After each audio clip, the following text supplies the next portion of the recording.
And we're keeping a close eye on Washington's response to the Omicron variant as the CDC urges all American adults to get their booster shots. President Biden says the variant is cause for concern, but not panic. He also said that lockdowns are currently not on the table as the administration ramps up its response.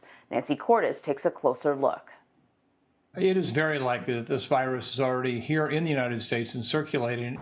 The CDC's new guidance says everyone ages 18 and older should get a booster 6 months after their initial Pfizer or Moderna series or 2 months after getting J&J. Dr. Michael Osterholm says the U.S. could be in for a rough winter. People don't realize we're more susceptible today in this country as a whole because of the number of people who are now 6, 7, or 8 months out who have not gotten their boosters and who are now starting to revert back to a much higher risk. And new overnight, the CEO of Moderna reportedly said the existing vaccines could be much less effective against Omicron, telling the Financial Times, quote, "All the scientists I've talked to are like, this is not going to be good."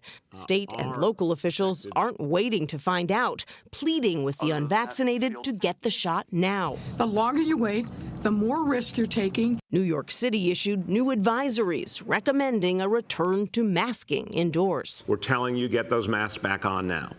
It's smart to do. Dozens of countries, including the U.S., have now imposed travel bans to and from countries in southern Africa, where the variant was first detected. It's left travelers stranded around the world. There's several thousand Europeans trying to get home via the only routes available, which it's a mess for everyone. The UN Secretary General argued the people of Africa should not be penalized for identifying and sharing crucial science. President Biden defended the ban. We needed time to give people an opportunity to say, get that vaccination now before it heads. It's going to move around the world. So Nancy is with me now from the White House to talk a little bit more about this. So Nancy, booster shots. For a while there, it was like we weren't getting sort of a single message about booster shots. The CDC wanted it available, only to people who were elderly or high risk. There were some states that were saying, hey, anyone who wants one can get one. I'm wondering about the messaging now. Do we know anything about how the White House COVID response team is working with the CDC and the FDA, and whether or not fully vaccinated will continue to mean just those 2 shots, or it will also include getting a booster shot?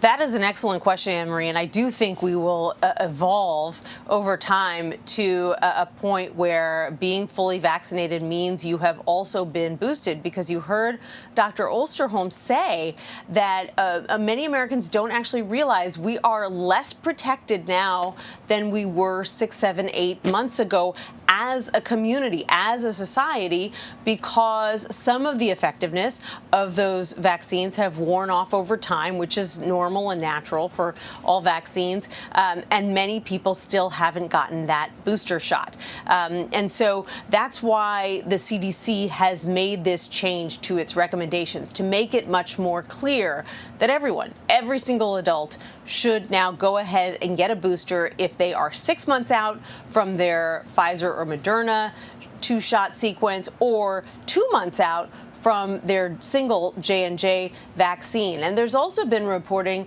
that Pfizer is soon going to apply to the FDA to get approval to provide boosters to 16 and 17-year-olds as well. That's kind of been a gap up until now, no one really knowing whether boosters are also going to be recommended for teens, because at this point, those 12 and ups, some of them got their original shots about 6 months ago, and they are reaching the booster point as well. So that could be coming down the pike.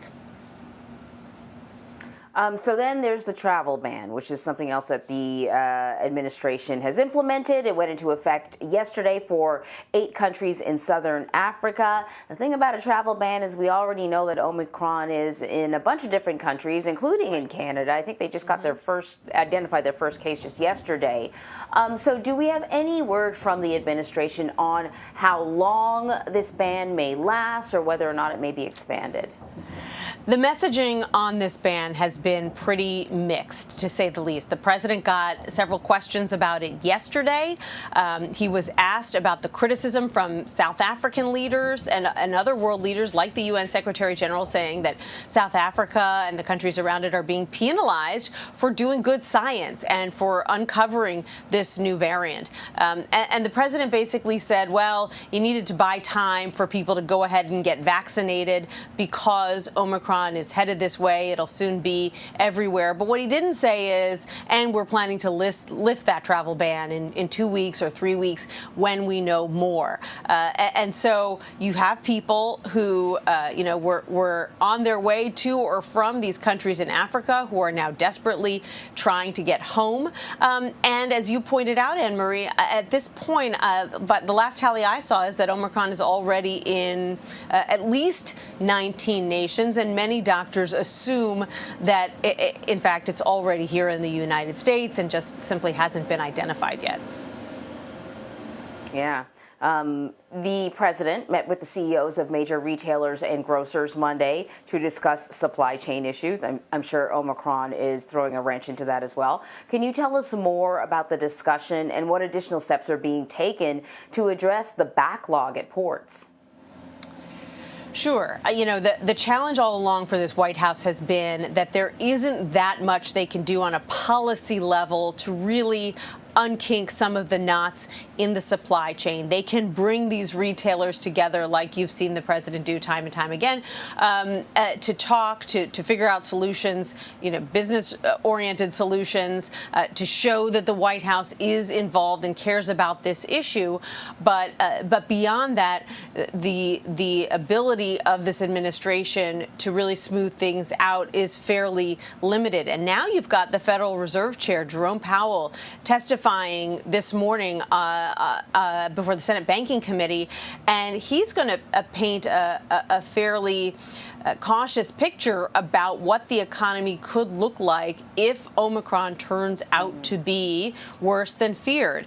We got some advance copy of his testimony, and he's going to say the variant poses a risk to employment because some people who might have been getting ready to go back to the workforce may now be reluctant to do so. He says it's going to cause uncertainty for inflation, which, as we know, has already been on the rise, and that it could make the supply chain crisis even worse. So that's not the kind of news you want to hear for, a still fragile economy that's on the rebound. No. And then in the meantime, hanging over all of this, something that is increasingly becoming a holiday tradition, if you will, the government could be running out of money. Federal agencies run out of money at midnight on Friday, and no agreement seems to be in sight at this point. What can you tell us about a potential resolution? Is the president kind of chiming in, encouraging lawmakers to get together and hammer this out?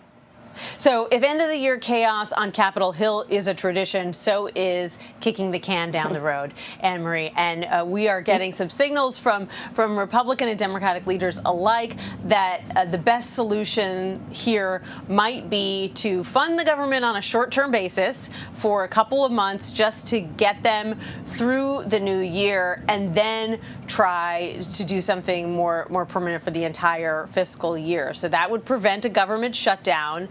It would enable these government agencies to keep the lights on. Of course, it's not the best way to run a railroad. It means that agencies really can't plan. They can't spend that money very efficiently because they have no certainty about what their funding is going to look like 6 months from now, 8 months from now. Everything becomes very short term. But it would prevent a government shutdown. And in these times of gridlock on Capitol Hill, sometimes that's the best you can do.